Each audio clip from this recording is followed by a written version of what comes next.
we practiced really hard today. I was really proud of the guys. It's been 2 days of just putting forth the effort, the physicality.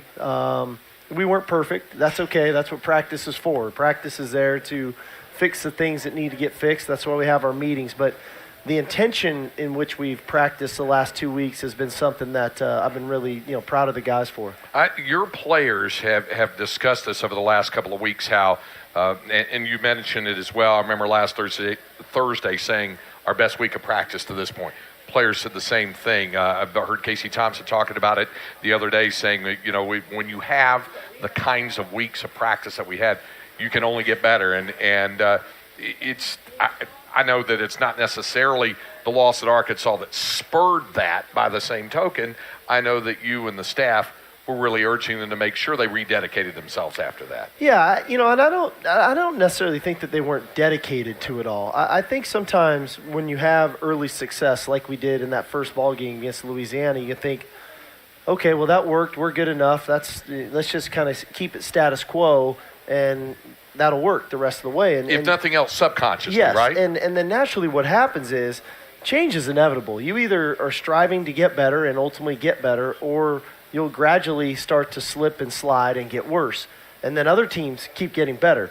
And I think the loss in its own way just reminded us we have to keep working. We have to keep striving to improve individually so that we can improve collectively. And it's been really cool to see the leadership on the team kind of take on that charge. Just on little things, like today it was fascinating. We actually practiced in DKR because with the rain and the field situation. I watched veteran players reminding the younger players to run off the field at the end of practice. Like, there's little things like that to me, like, these guys are really tuned into the things that we think are important. They're buying into it. And then ultimately just the practice itself was, I thought, was intense, and it was good. Yeah, you've pointed out, and we've talked about the whole buy-in thing over time over the past several weeks, but win or lose, that continues to happen. If everybody's doing their job over time, the buy-in thing happens regardless of what's going on the field. It does make it easier, obviously, when the results are what you want. That's right. Hey, it's a lot easier to buy in when you win, right? I think the cool thing for us was after the loss at Arkansas, I think we probably got a little more buy-in even then to say, hey, we need to follow the lead. We need to buy into what's going on, so we can't let this happen again. And then you stack it with 2 good football games, and that buy-in, that energy is where it should be. We just have to make sure ultimately we get to a space to where come Saturday we perform really well, because ultimately it's about the performance. And this is all the build-up and the lead-up to making that happen. The result will be the result, but we just want to make sure we perform the way we want to perform. Do you think that it is one of the more challenging things is to get the guys to understand that whole thing about if you're not getting better, you're getting worse? That maybe or that you're not improving and eventually you start sliding back, that it might take some time, even for 18 to 22-year-olds, that there always has to be the effort going, because if you're not getting better, then the alternative is not good. That's right. That's one of the more challenging things for them to really accept and understand and be able to compartmentalize and use to their advantage. I think it is, but I also think ultimately when they have living examples, and unfortunately we had a lot of them in one game, that's a quick reminder right there in and of itself. And then, we had 2 ball games here. We won at home and things went well, but there was a lot of things to look at individually, player-wise or scheme-wise on offense, defense, or special teams to say, hey, we need to improve that, or he needs to get better at this. And I think the players recognize it when you can actually point it out to them and then take it to the meeting room. You pointed it out, and here's how we're going to fix it. Take it to the field, work on it, and then ultimately come the next game, and then they improve it and they have some success. It's like, I want more of that. Like that, I'll do more of that. What do I need to do now? And that's kind of the way you have to go about it. You see things under the entire scope. Fans and media and other people may focus in or zero in or dial in on one specific area. Where I'm going with this is your offensive line, because after the Arkansas game, folks immediately went to the offensive line and said, well, they didn't do their job, or they got beat at the line of scrimmage, or they missed assignments, or they struggled in this and that. And you said it was a lot more than just that. Yes, that was a part of it, but it was a lot more than just that. Just as you followed up after the Rice game and even after the Tech game, when everybody said, hey, offensive line did a really good job. They didn't even allow pressures, let alone sacks. And you said, again, it's more than just that. But you did see the incremental improvement as well. Well, without a doubt. I think it's easy, whenever you can't run the ball well or the quarterback gets sacked and gets hit, it's easy to say the offensive line didn't play good. And then when you run the ball well and the quarterback has success throwing the ball, well, the offensive line must have played good, right? Well, I think part of that on both ends of the spectrum is A, was our plan adequate to have success?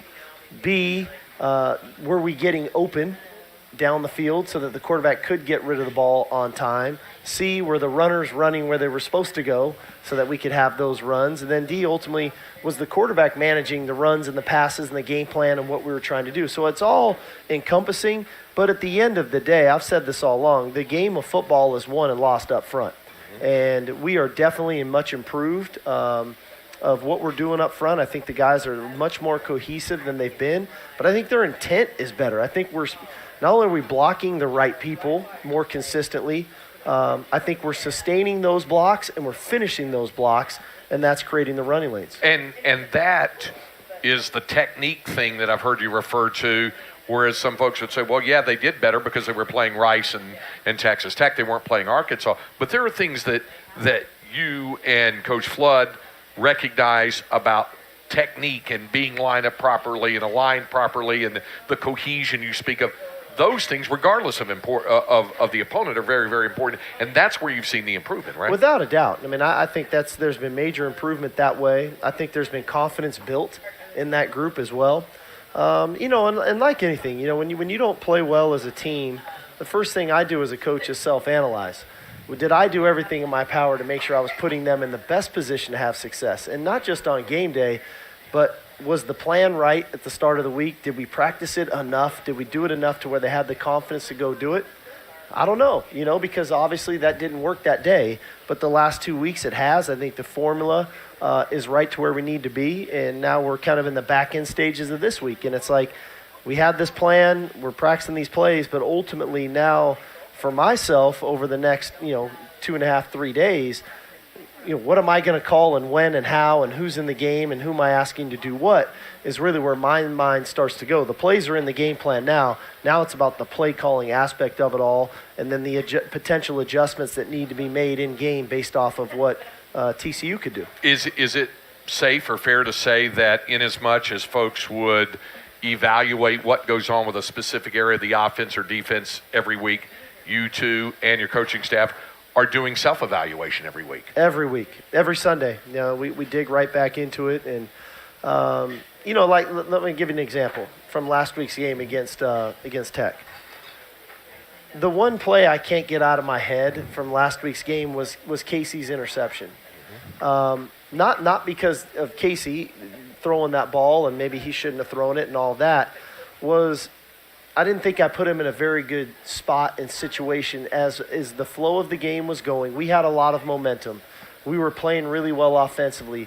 And when that happens, you have to be careful because a quarterback almost at that time feels invincible. Like, I can throw it left-handed and it's probably going to get completed for a touchdown. And it's a great place to be, but it's a scary place to be because there's no throw you don't like.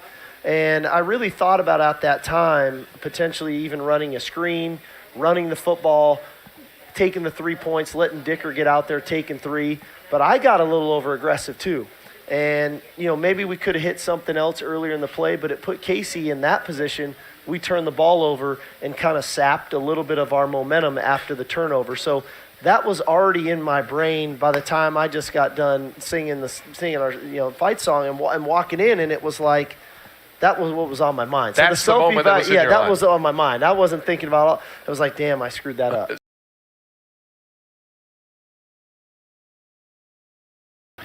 We welcome you back to Longhorn Weekly with Coach Sark from Pluckers, the West Campus location here in Austin, and presented by the Texas Lottery.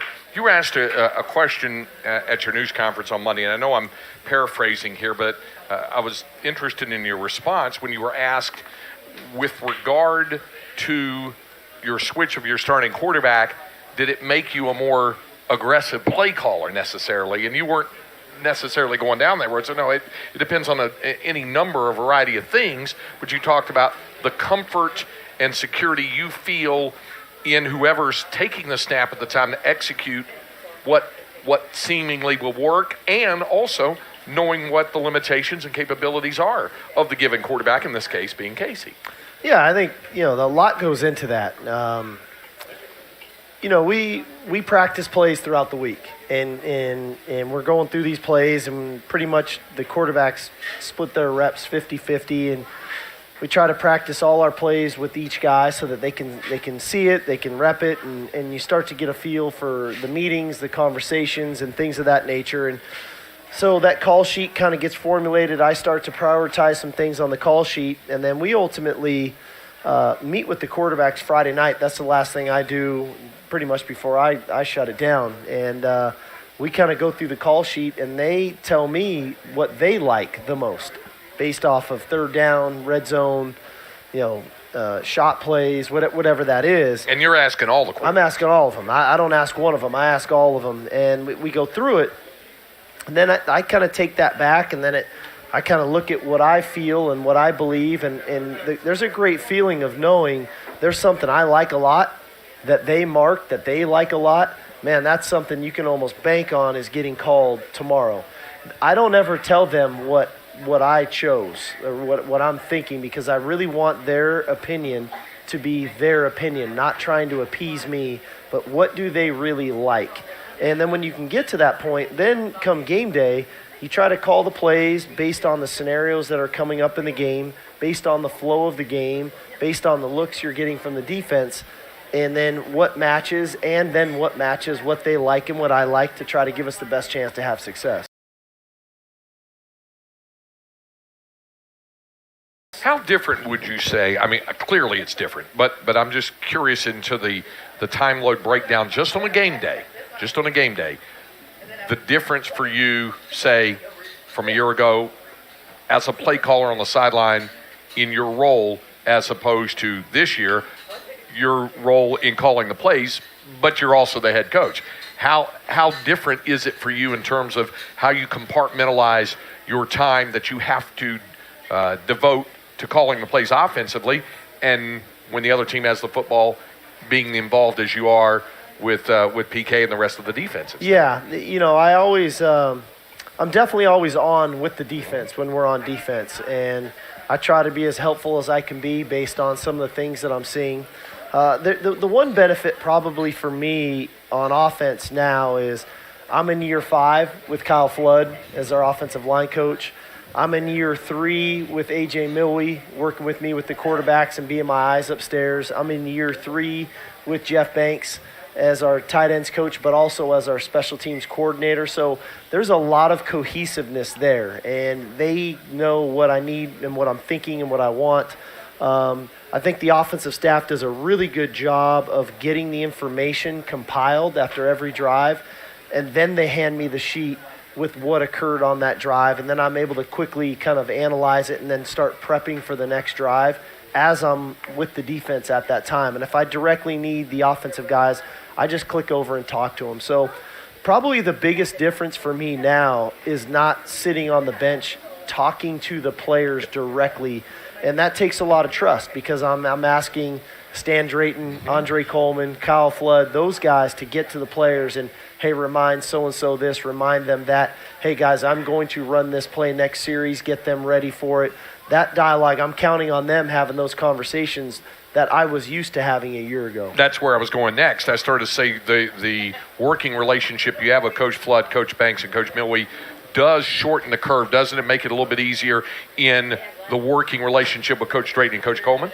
I think it helps a lot, because a lot of times if and or when they have questions about this or that, even when we're at the office, they don't always have to come to me. They can go to those guys and say, hey, what are we doing here? How does this go in practice? And they can quickly answer that, those questions. And so I think that that's helpful. But I will say this, we work really well together throughout the week. We game plan together. We're in those meetings together. We have a lot of fun together. I think that that's important. That I think that helps on game day from a personality standpoint, a play calling style. They're still learning me. We're 4 games in. I don't know if anybody on staff thought I was going to go tackle over on 4th and 2 for the first down. But, I try not to be too predictable with some of the stuff that we're doing. That was a 4th down call and going to Bijan, and it was called well, blocked well. I mean, that probably went about as well as you could have hoped for, did it? Yeah, it really did. I thought the mechanics of how it went about. I'm not loving right now what we're doing. I'm gonna get back to that. We try to be pretty aggressive, knowingly what's happening in those whole 4th down scenarios and going for it. I really would like us to be more effective on the 3rd down. So it doesn't get to 4th. Yeah, so it doesn't get to 4th. So we need to fix that, first of all. But the idea that the players understood, like if you watched at the end of the 3rd down play, no one even thought about walking off. They knew already, hey, we're getting ready to go for it. We got a formation kind of into the boundary, used the motion with Whittington, and then ended up getting Bijan out on the edge. And that's the whole idea of what we've been trying to preach to these guys is we're going to continue to try to find space for the playmakers, right? And if we can create space when they get the ball in their hands, and we practice it every Tuesday and every Wednesday, good on good, our tackle drills, we should make the first man miss. And that's exactly what Bijan did. He made the first man miss, and then he was able to, then kick in the gear and go score on the touchdown. But it was cool to see it all kind of play itself out the way it did. How comfortable are you generally going for it on 4th down, and is it game, opponent, and distance specific? I think Field it is. position Yeah, specific? I definitely, and I think there's a flow to the game, one. I think that there's, how do we feel about what we have to call for 4th down? But also, I think you have to have faith in the players, that they've got the confidence to go execute the things that you want to do. And so far, so good. Ultimately, really, the one that stings that we didn't make was the one at Arkansas on the 4th and 1, kind of backed up. That one was a little bit more out of necessity, where we felt like we had to go for it there. The rest of them that we've gone for have really been, we had a pretty good choice, and we've decided to go for it, and it's been pretty effective.